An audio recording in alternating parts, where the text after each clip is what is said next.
Everyone, welcome back to my channel. और आज की इस वीडियो में हम करेंगे प्रिपरेशन ऑफ फिनॉल्स। फिनॉल्स का प्रिपरेशन किस तरीके से किया जा सकता है, कौन कौन से मेथड्स हैं जो हमारे alcohol, phenols and ethers chapter के अंदर दिया हुआ है, वो आ जाएगा इसी वीडियो में। और फिजिकल प्रॉपर्टीज भी हम देख लेंगे अल्कोहल्स एंड फिनॉल्स की, जिसमें अंदर हमारा बॉइलिंग पॉइंट आ जाता है और सॉल्युबिलिटी भी आ जाती है। ठीक है, तो चलिए स्टार्ट कर लेते हैं। फिनॉल्स का अगर हमें प्रिपरेशन करना है, फिनॉल आपका इस तरीके से होता है, तो यानी बेंजीन के ऊपर आपका OH आना है।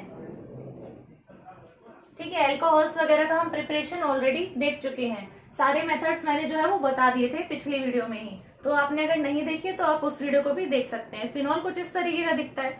अब यहाँ पर प्रिपरेशन करने के लिए हम क्या कर सकते हैं, कुछ भी बेंजीन का डेरिवेटिव लेकर और यहाँ पर सिर्फ OH लेकर आ सकते हैं। कोई भी बेंजीन का डेरिवेटिव होगा, मतलब इसके अलावा और कुछ भी हो सकता है वो, ठीक है, डिपेंड करता है ना क्या मेथड से हम कर रहे हैं। तो यहाँ पे कोई भी डेरिवेटिव है बेंजीन का और वहां से हम लेकर जाएंगे किस पे, OH पे, मतलब बेंजीन के ऊपर OH आ जाना चाहिए।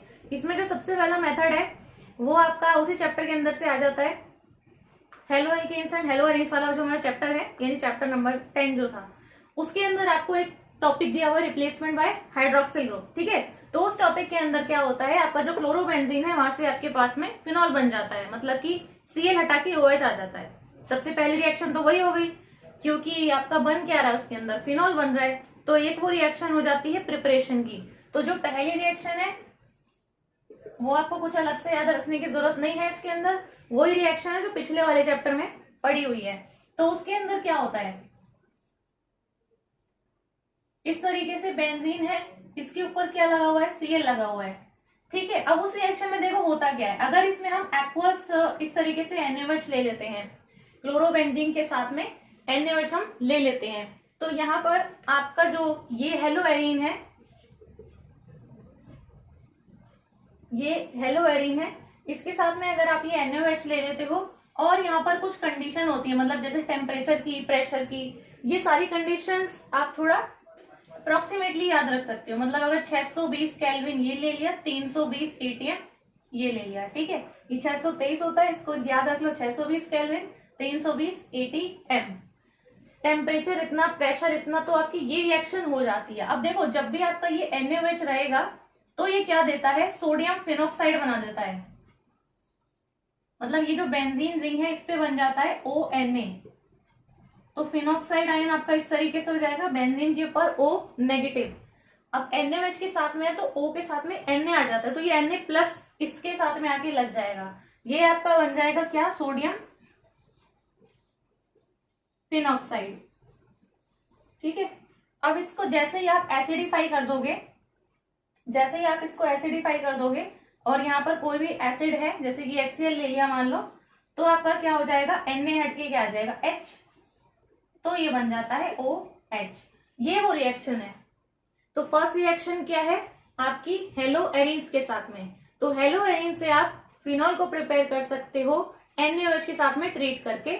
जैसे ही ट्रीट करोगे तो ये बीच का ये बनता है, डायरेक्टली प्रोडक्ट बनाना चाहो तो सीधा ये बना सकते हैं, फिनॉल बन जाता है। वैसे हमें पता है कि जैसे ये NaOH के साथ में रिएक्ट करेगा तो ये Cl की जगह पर क्या आ जाएगा, ONA, ये चीज आपको पता होनी चाहिए, जिसको हम सोडियम फिनॉक्साइड बोल देंगे। अब जैसे ही आप इसको एसिडिफाई कर दोगे तो आपको मिल जाएगा फिनॉल। इसके बाद में देखिए सेकेंड रिएक्शन हम देख लेते हैं। इसके बाद में दूसरी रिएक्शन होती है, ये आप कर सकते हो फ्रॉम बेंजीन सल्फोनिक एसिड।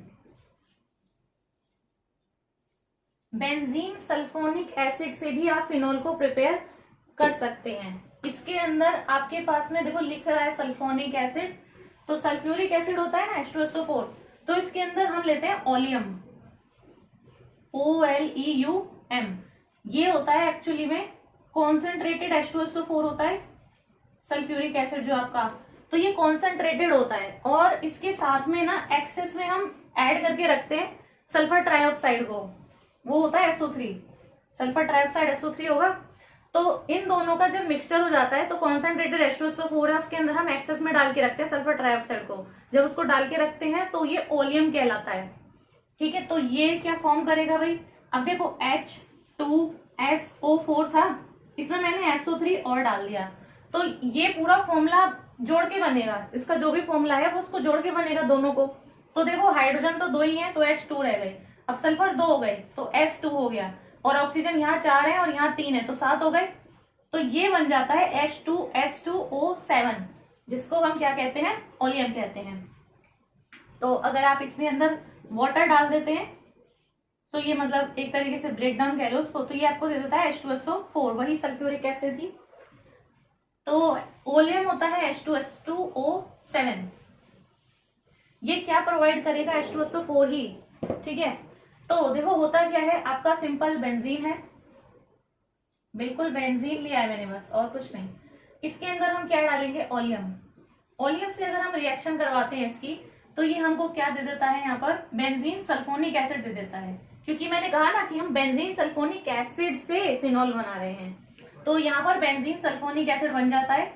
यहाँ पर ओलियम में मैंने बता दिया क्या इसका फॉर्मूला है, ठीक है। तो उससे आप देख सकते हैं यहाँ पे लगेगा HSO3, बेंजीन के ऊपर आ जाएगा HSO3।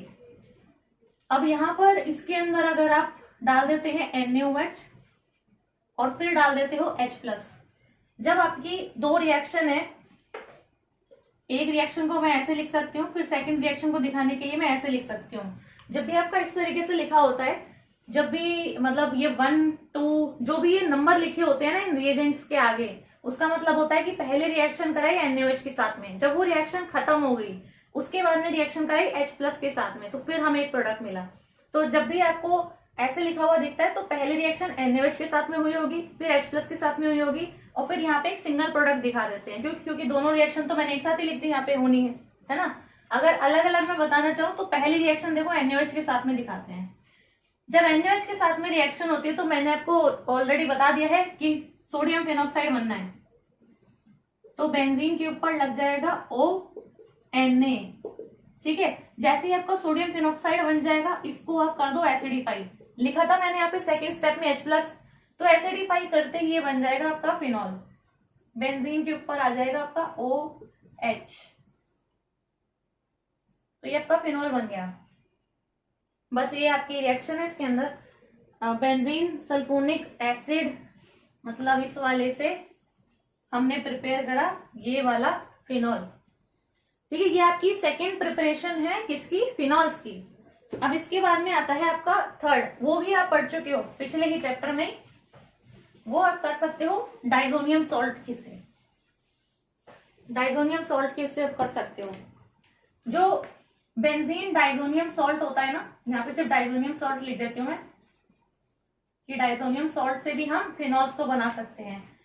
उसके अंदर क्या लेते हो, जब भी आपकी डाइजोनियम वाली रिएक्शन है, इसमें आप लेते हो प्राइमरी एरोमेटिक अमीन, प्राइमरी एरोमेटिक अमीन लिया जाता है। इसके अंदर क्या है, ये एनिलिन है,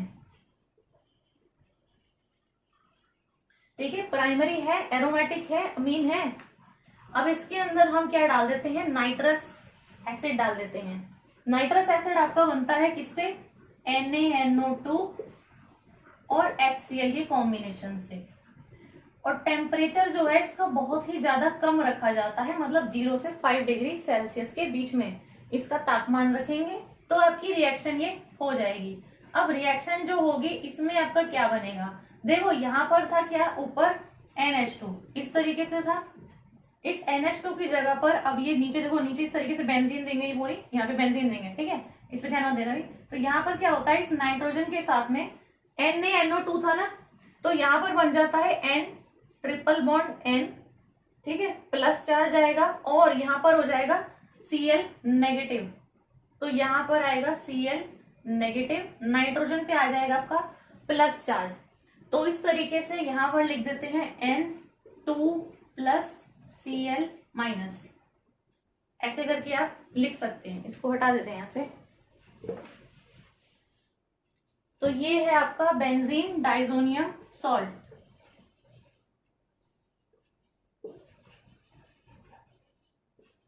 जैसे ही आपका ये बेंजीन डाइजोनियम सॉल्ट बन जाता है तो कुछ भी आप इसके अंदर डालो, यहाँ पे रिएक्शन कराना बहुत आसान है। जैसे ही आप इसको वाटर डाल दो, कोई भी माइल्ड एसिड डाल दो, यहाँ पर OH लग जाएगा अपने आप। तो यहाँ पर अगर आप इसको वाटर डाल दोगे, अब क्योंकि वाटर डाला है तो थोड़ा सा वार्म भी कर देना पड़ेगा भाई इसको, तो वाटर डालोगे, वार्म करोगे और आपको मिल जाएगा आपका डिजायर्ड प्रोडक्ट जो कि फिनॉल है। यहाँ पर कोई भी आप डाइल्यूट एसिड भी डाल दोगे तो भी ये सेम प्रोडक्ट अचीव आपको हो जाएगा। तो डाइजोनियम सॉल्ट के साथ में जो रिएक्शन है उससे भी आप फिनॉल को प्रिपेयर कर सकते हो। ये भी पिछले वाले चैप्टर में से ही आ गई, तो सेम ही रिएक्शन है। तो दो रिएक्शन तो आपकी वही वाली हो गई, ठीक है। एक आपकी क्लोरोबेंजीन से बन सकता है, ठीक है, हेलोअरीन से, और आपका एक बेंजीन डाइजोनियम सॉल्ट से भी ये प्रिपेयर किया जा सकता है। इसमें आपने क्या यूज करा है, नाइट्रस एसिड यूज करा है। वो क्या होता है, इन दोनों का कॉम्बिनेशन होता है NaNO2 और HCl का। टेम्परेचर रखना होता है इसके अंदर हमें लो टेम्परेचर। अब यहाँ पर एक और ले लेते हैं, फोर्थ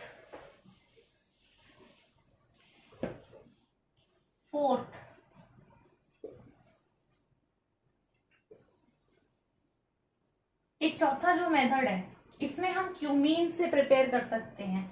क्यूमीन जो है ये एक हाइड्रोकार्बन है, सिंपल हाइड्रोकार्बन है बस एक क्यूमीन जो है। तो जो भी मास प्रोडक्शन बेसिकली होता है फिनॉल का, वो क्यूमीन से किया जाता है। तो जो क्यूमीन होता है इसको हम ऑक्सीडाइज कर देते हैं एयर की प्रेजेंस में। तो यहाँ पर आपको मिल जाता है क्यूमीन हाइड्रो परऑक्साइड मिलेगा ही, मतलब OO की सिंगल लिंकेज होगी, क्योंकि ऑक्सीडाइज करा है ना तो ऑक्सीजन ही गई है उसके पास में, तो ये इस तरीके से परऑक्साइड मिल जाता है। इसके बाद में डाइल्यूट एसिड डाल देंगे तो H+ मिलेगा मतलब, और यहाँ पर हमें डायरेक्ट प्रोडक्ट मिलता है, फिनॉल मिल जाता है और एसीटोन मिल जाता है, मतलब CH3COCH3। तो ये फिनॉल मिल गया मेन प्रोडक्ट, और ये हो गया आपका बाई प्रोडक्ट। ये बेसिकली इसकी रिएक्शन होती है। अब क्यूमीन कैसा दिखता है, क्यूमीन होता है बेंजीन, इसके ऊपर इस तरीके से ग्रुप होता है, इधर CH3 और इधर CH3, ठीक है। मतलब कि ये होता है आइसोप्रोपाइल बेंजीन। मैंने बताया था कि इस तरीके से होता है वाई शेप में, तो ये होता है आपका आइसोप्रोपाइल ग्रुप। आइसो मतलब ऐसे वाई शेप का होता है, ये आप देख सकते हो ना, ऐसे करके वाई शेप बन रही है यहाँ पे। तो इसीलिए इस क्यूमीन को भी हम सिंपल हाइड्रोकार्बन बोल सकते हैं। जैसा मैंने लिखा है हाइड्रोकार्बन है प्लेन, बेंजीन रिंग है, कार्बन हाइड्रोजन ही है यहाँ पे। इसका नाम आप बोल सकते हो आइसोप्रोपाइल बेंजीन, ठीक है। अब मैंने कहा कि हम इस क्यूमीन का क्या करते हैं, ऑक्सीडेशन करते हैं in the presence of air की प्रेजेंस में। अगर आप इसका ऑक्सीडेशन करोगे तो यहां पर क्या लग जाएगा आपका, बेंजीन के ऊपर ये आपका कार्बन है, इससे 2 CH3 अटैच्ड हैं, एज इट इज रहेंगे। इसके साथ में देखो एक हाइड्रोजन है, तो ये जो C और H का बॉन्ड है ना, इसके बीच में आ जाएंगे ये 2 ऑक्सीजन, तभी तो बनेगा ना परऑक्साइड। तो परऑक्साइड लिंकेज आ जाएगी इस तरीके की, ठीक है। तो जैसे ही ऑक्सीजन डालोगे तो वही ऑक्सीजन कहाँ चले जाएंगे, C और H के बीच में आके घुस जाएंगे। तो ये आपका बन जाएगा क्यूमीन हाइड्रो परऑक्साइड, जैसा कि मैंने बताया है। ऑक्सीडाइज करने के बाद में परऑक्साइड लिंकेज आएगी। इसके बाद में आपको सिंपली क्या करना है, एसिड के साथ में ट्रीट कर देना है। जैसे ही एसिड के साथ में ट्रीट करोगे ये इसको ले जाएगा यहाँ से, तो ये बन जाएगा सीधा प्रोडक्ट। बेंजीन के ऊपर आपका सिर्फ रह जाएगा क्या, OH। ये पूरा पार्ट जो है ना, ये पूरा पार्ट आपका निकल जाएगा यहाँ से। सिर्फ ये O और H को यहाँ छोड़ देना है, बाकी जो भी है इधर वाला ये पार्ट ये पूरा निकाल देना है। सिर्फ ये OH इधर आके लग जाएगा, OH जो है ये लास्ट वाला इधर आके लगेगा। ये प्रोडक्ट मिल गया, प्लस इधर क्या बनेगा, CH3 CO CH3, ठीक है। तो क्या बन गया, एसीटोन। ये भी अच्छी खासी अमाउंट में मिल जाएगा, और फिनॉल तो मेन प्रोडक्ट मिलेगा ही, ठीक है। और ये एसीटोन भी आपको अच्छी खासी अमाउंट में मिलने वाला है। तो ये आपकी प्रिपरेशन है फ्रॉम क्यूमीन। क्यूमीन से आप फिनॉल बना सकते हैं। अब इसके बाद में हम देख लेते हैं फिजिकल प्रॉपर्टीज क्या है। देखो जो आपकी अल्कोहल है और फिनॉल है, अल्कोहल और फिनॉल की बात कर रहे हैं हम यहाँ पे, अल्कोहल और फिनॉल्स। एल्कोहल और फिनॉल के अंदर आपके क्या है, इसमें एल्काइल ग्रुप है या फिर अराइल ग्रुप है, और क्या है OH ग्रुप्स है, मतलब हाइड्रोक्सी ग्रुप है। बस यही तो चीज है इसके अंदर। तो जो भी फिजिकल प्रॉपर्टीज होंगी, जैसे बॉइलिंग पॉइंट हो गया, सॉल्युबिलिटी हो गई, ये किस चीज से अफेक्टेड होंगी, अल्काइल अराइल से और OH ग्रुप से। ठीक है, जो चीज है उसी से तो अफेक्ट होगा। तो यहाँ पे मेनली जो अफेक्ट होता है वो इन OH ग्रुप्स की वजह से होता है। ठीक है, अब देखो दो चीजें आती हैं इसके अंदर। पहली चीज डिस्कस कर लेते हैं, क्योंकि यहाँ पे टू द पॉइंट चल रही है। देखो सब चीज जितना जितना मेन है वो सब चीजें। तो सबसे पहला आता है बॉइलिंग पॉइंट की बात करते हैं। बॉइलिंग पॉइंट का ट्रेंड आपको वैसे भी पता होना चाहिए, जितने भी फंक्शनल ग्रुप्स होते हैं, कि किसका हाई है टू लोएस्ट। ठीक है, तो देखो बॉइलिंग पॉइंट की अगर हम बात कर लेते हैं, दो पॉइंट इसमें नोट करने वाले हैं कि जितने ज्यादा आपके नंबर ऑफ कार्बन एटम्स हैं, कह लो जितनी लंबी चेन है, ठीक है, तो जितने ज्यादा नंबर ऑफ कार्बन एटम्स है, तो नंबर ऑफ कार्बन एटम्स मोर का साइन है, तो नंबर ऑफ कार्बन एटम्स अगर ज्यादा है तो BP मतलब बॉइलिंग पॉइंट जो होगा वो भी क्या होगा, ज्यादा ही होगा। ठीक है, हम ये इसकी बात कर रहे हैं इसकी। और सेकंड जो मैं पॉइंट बता रही थी, वो सेकंड पॉइंट ये है, सेकंड पॉइंट आपका ये हो जाता है कि यहाँ पर मैं एक चीज बता दूं कि नंबर ऑफ कार्बन एटम्स अगर ज्यादा है तो बॉइलिंग पॉइंट ज्यादा है। इसे मैंने पॉइंट बताया अभी मैं कुछ रीजनिंग वगैरह उन चीजों पर मैं नहीं गई हूँ यहाँ पे। तो यहाँ पर जितना ज्यादा ब्रांचिंग हो जाएगा, एक चीज और अलग कह देते हैं यहाँ पे, number of carbon atoms in branching, ऐसे ही लिखा है मैंने। मतलब ब्रांचिंग अगर ज्यादा है तो इसका उल्टा लिख लेना बस, तो बॉइलिंग पॉइंट कम हो जाएगा। और अगर ब्रांचिंग कम है तो बॉइलिंग पॉइंट ज्यादा होगा, ये उल्टा चलेगा। मतलब ब्रांचिंग अगर ज्यादा है तो बॉइलिंग पॉइंट कम है तो बॉइलिंग पॉइंट ज्यादा। और जितने ज्यादा कार्बन एटम्स बढ़ेंगे, मतलब जैसे कि एक ब्यूटेन है और एक पेंटेन है, तो पेंटेन वाले का ज्यादा होगा, इस तरीके से। तो जितना ज्यादा नंबर ऑफ कार्बन एटम उतना ज्यादा बॉइलिंग पॉइंट भी होगा। अब इसकी रीजन क्या है, ये दो पॉइंट के मैंने कहा कि जितने ज्यादा नंबर ऑफ कार्बन एटम्स बढ़ेंगे उतना ही ज्यादा आपका बॉइलिंग पॉइंट होगा। जैसे कि यहाँ पर अगर इतने कार्बन एटम्स हैं, ठीक है, और यहाँ पर आके ये इस तरीके का एल्कोहल है, यहाँ पे भी बाकी जगह पर HH है इस तरीके से ही, ठीक है, और एक जगह पर है सिर्फ ये CH3OH। ठीक है, समझ लेना, ये HH लगाया मैंने। तो यहाँ पर क्या होता है, जहां पे आपके नंबर ऑफ कार्बन एटम भी हैं, हाइड्रोजन एटम भी हैं, एक ये वाला एल्कोहल है, एक ये वाला एल्कोहल है, तो ये तो छोटा सा है, ये काफी बड़ा है। ठीक है, तो यहाँ पर क्या होगी, जो वैन डर वाल फोर्स है,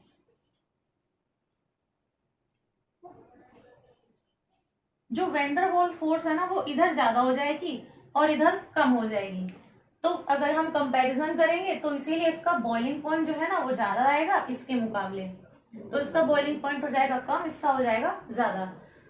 तो वो जो है वो डिपेंड करेगा कि भाई ये ज्यादा बड़ा मॉलिक्यूल है, अच्छा खासा सरफेस एरिया मिलेगा।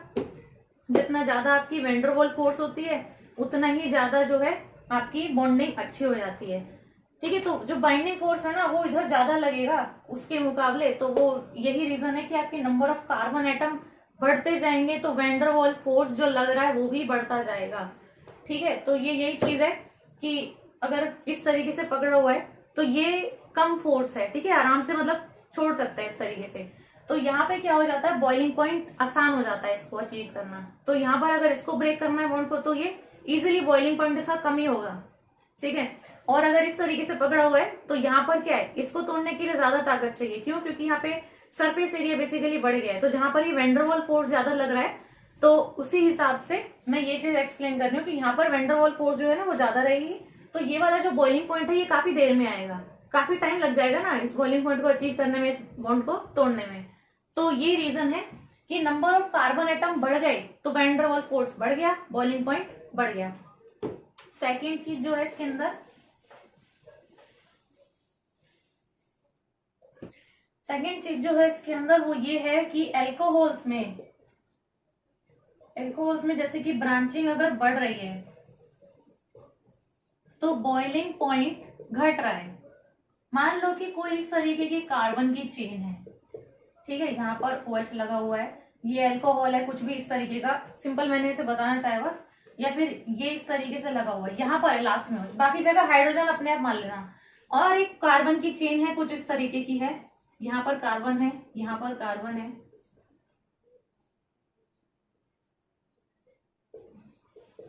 ठीक है, ये दोनों ही अल्कोहल हैं, ठीक है, अगर दोनों अल्कोहल हैं, लेकिन इसमें मेरी एक स्ट्रेट चेन आ रही है कार्बन की, उस पे मेरा लास्ट में बस एक OH लगा हुआ है, और ये इस तरीके से है, तो दिख रहा है साफ कि ये सिंपल है एकदम स्ट्रेट चेन, और ये ब्रांचिंग वाली है। तो यहाँ पर जहां पर ब्रांचिंग आ जाती है ना, वहां पर उन बॉन्ड्स को भी तोड़ना आसान हो जाता है, तो यानी तोड़ना आसान है मतलब जल्दी आ जाएगा बॉइलिंग पॉइंट, तो इसलिए इसका बॉइलिंग पॉइंट आएगा कम। और जहां पर आपकी स्ट्रेट चेन रहेगी वहां पर आपकी अच्छी खासी इंटरेक्शन होगी, वैन डर वाल्स फोर्स भी बढ़िया लगेगी, तो यहाँ पर आपका बॉइलिंग पॉइंट क्या हो जाएगा, ज्यादा, ठीक है। तो इसीलिए ऑपोजिट ट्रेंड है कि ब्रांचिंग ज्यादा होने की वजह से बॉइलिंग पॉइंट जो है वो कम हो जाएगा, क्योंकि जल्दी अचीव हो जाएगा ये बॉइलिंग पॉइंट, इसीलिए कम रहेगा। एक चीज और है इनके अंदर, जो बाकी ग्रुप्स होते हैं फंक्शनल ग्रुप्स होते हैं, जैसे कि एल्केन है, हेलो एल्केन है, हेलो एरीन्स है, ईथर है, एस्टर है, इनके मुकाबले आपका जो भी ये फिनोल अल्कोहल है, इनके आपके क्या होते हैं, बॉइलिंग पॉइंट ज्यादा होते हैं। क्यों? क्योंकि देखो OH आ रहा है, तो ऑक्सीजन जहां पर है FON हाइड्रोजन बॉन्डिंग शो करते हैं, इनके बीच में हो सकती है इंटरमोलिक्यूलर हाइड्रोजन बॉन्डिंग। इंटर मतलब विद इन 2 मॉलिक्यूल्स, मतलब एक अल्कोहल है, दोनों के बीच में हो सकती है हाइड्रोजन बॉन्डिंग, एक अल्कोहल है, उनके बीच में हो सकती है हाइड्रोजन बॉन्डिंग, इस तरीके से होते हैं। तो यहाँ पर आपका बॉइलिंग पॉइंट बढ़ेगा इनका, अल्कोहल्स और फिनोल्स का। यहाँ पर मैं क्या बना रही थी, डायग्राम, तो आपका अगर मान लो इस तरीके से है ROH, तो यहाँ दोनों ही तरीके से हो सकता है। अब ये हाइड्रोजन जो है नेक्स्ट ऑक्सीजन से अटैच हो सकता है दूसरे अल्कोहल मॉलिक्यूल के, ये हाइड्रोजन फिर दूसरे ऑक्सीजन से अटैच हो सकता है दूसरे अल्कोहल मॉलिक्यूल के, ये ऑक्सीजन भी किसी हाइड्रोजन के साथ में दोबारा से इस तरीके से अटैच हो सकता है, इस तरीके से, ठीक है, ऐसे कोई भी हो सकते हैं।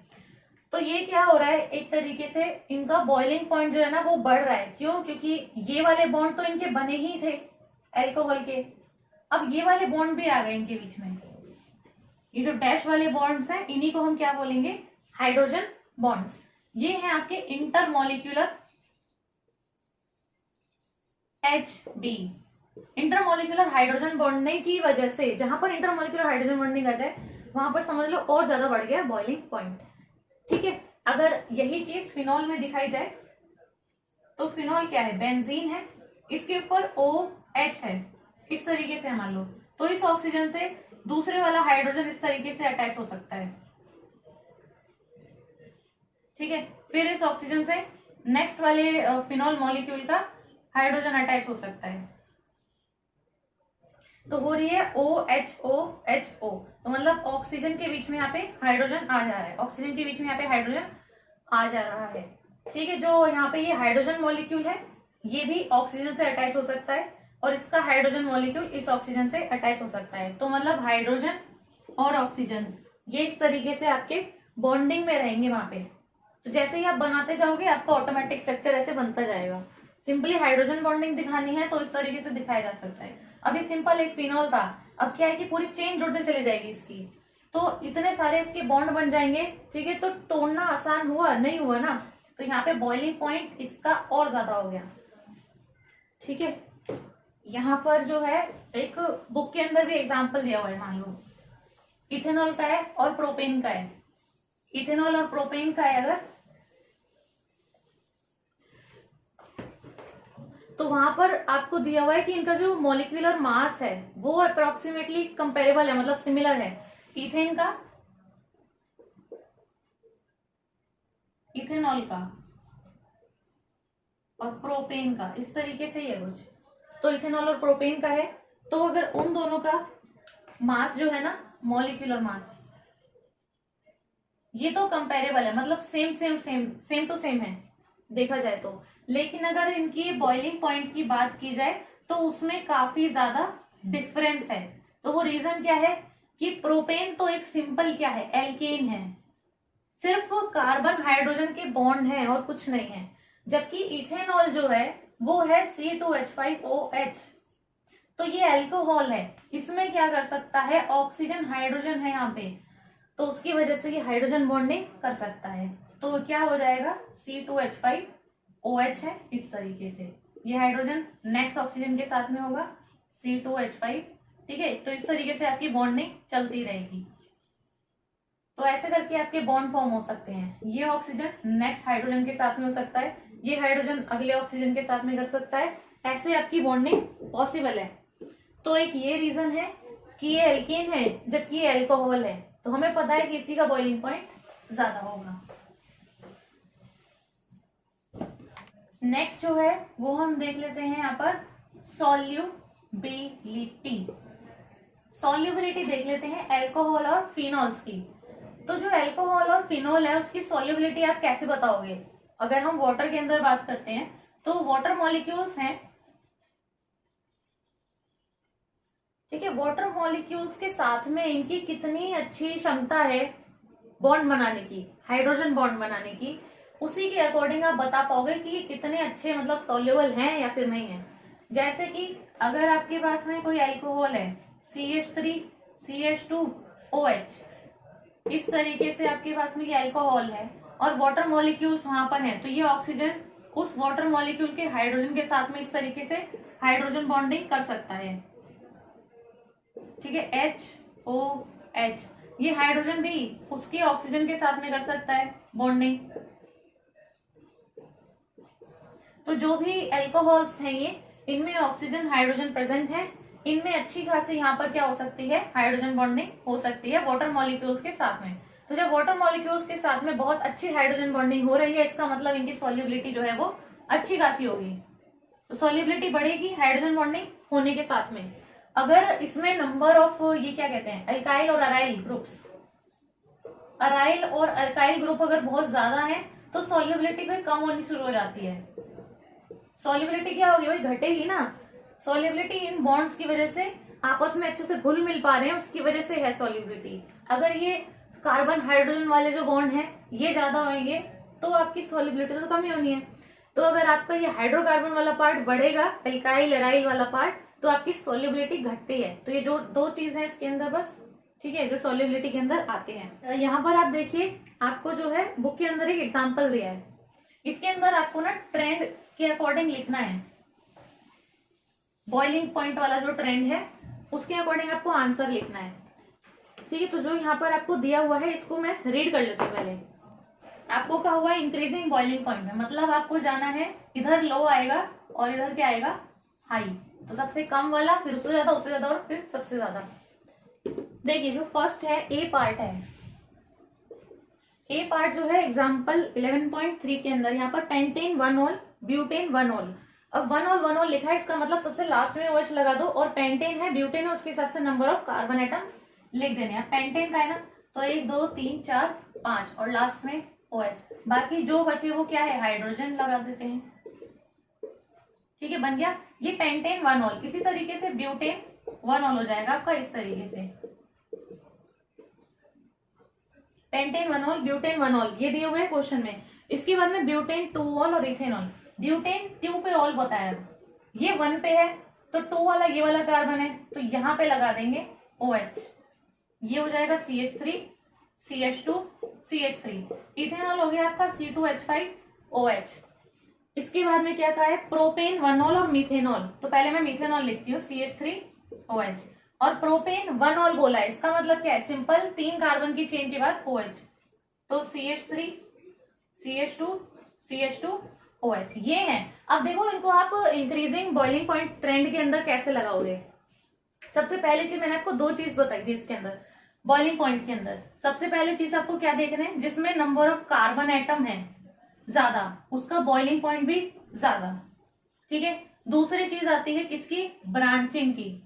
ब्रांचिंग जिसमें ज्यादा हो रखी है उसका बॉइलिंग पॉइंट कम। बस इन 2 चीज के ऊपर ये आंसर पता लग जाएगा। देखो यहाँ पर नंबर ऑफ कार्बन एटम देखते हैं सबसे पहले।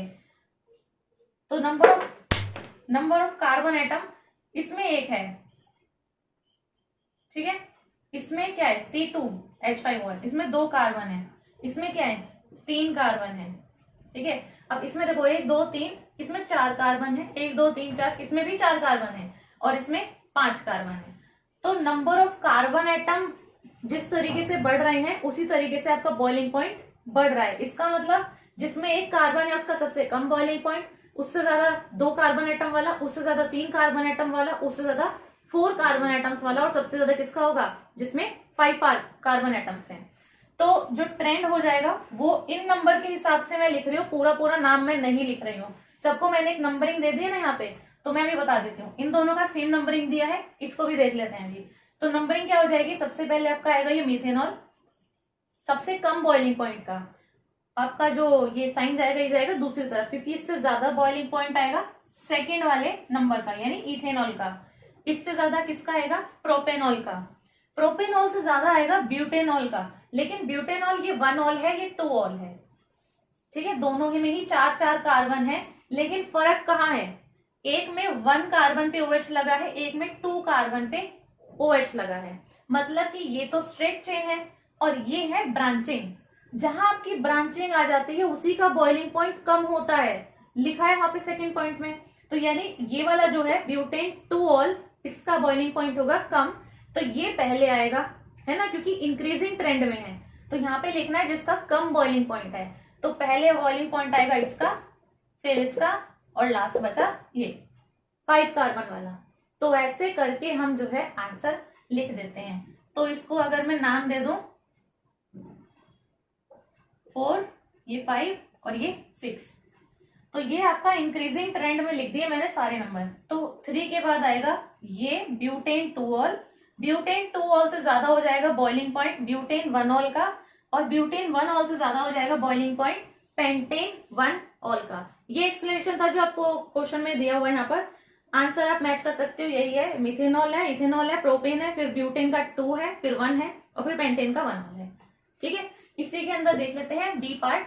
नेक्स्ट में है पेंटेन 1 ऑल, फिर से वही दिया हुआ है, इसका मतलब आपको पेंटेन 1 ऑल है, स्ट्रक्चर आप बना सकते हो। ठीक है, इसको ठीक से देखने के लिए कि कहाँ ब्रांचिंग है, कहाँ कितने कार्बन एटम्स हैं, तो उसके लिए आप इस तरीके से पूरा इसका स्ट्रक्चर फॉर्मूला लिख सकते हैं। ये पेंटेन 1 ऑल हो गया। इसके बाद में क्या कहा है, इथॉक्सी इथेन, ये भी मैंने बता दिया है किस तरीके से होता है। C2H5OH, C2H5O, C2H5, ईथर हो गया ये आपका। इसके बाद में आपसे क्या कहा हुआ है, ये कहा हुआ है पेंटेनल एन ब्यूटेन, पेंटेनल और एन ब्यूटेन, बस ये है आपके, बाकी तो हाइड्रोजन ही रहेंगे।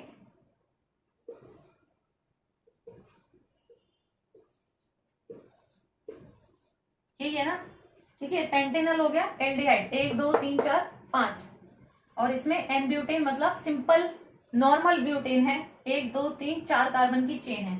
अब देखो यहाँ पर ये तो क्या है, OH, एल्कोहल है, ये क्या है, ईथर है, ये CHO है यानी एल्डिहाइड है, और ये क्या है, एल्केन है सिंपल। तो ये चारों अलग अलग फंक्शनल ग्रुप्स हैं। फंक्शनल ग्रुप का ट्रेंड पता है, तो यहाँ पे आप आंसर कर सकते हो। सबसे कम बॉइलिंग पॉइंट किसका होगा, एल्केन का होगा। कोई फंक्शनल ग्रुप और इसके अंदर नहीं है, ऑक्सीजन है ही नहीं इसके अंदर, तो एल्केन का सबसे कम बॉइलिंग पॉइंट होगा, सबसे पहले आएगा एल्केन। उससे ज्यादा किसका होगा, ईथर का होगा, बीच में ये ऑक्सीजन एटम जो है। ईथर से ज्यादा किसका बॉइलिंग पॉइंट होता है, फिर एल्डिहाइड का आता है, तो एल्डिहाइड का आएगा तीसरे नंबर पे, और सबसे ज्यादा इसमें से हो जाएगा एल्कोहल का। तो ये आपका ट्रेंड हो जाता है फंक्शनल ग्रुप्स के बॉइलिंग पॉइंट का। तो मुझे उम्मीद है ये वीडियो आपके लिए काफी हेल्पफुल रही होगी। आगे की जो चीजें हैं वो हम नेक्स्ट वीडियोस के अंदर कवर अप करेंगे।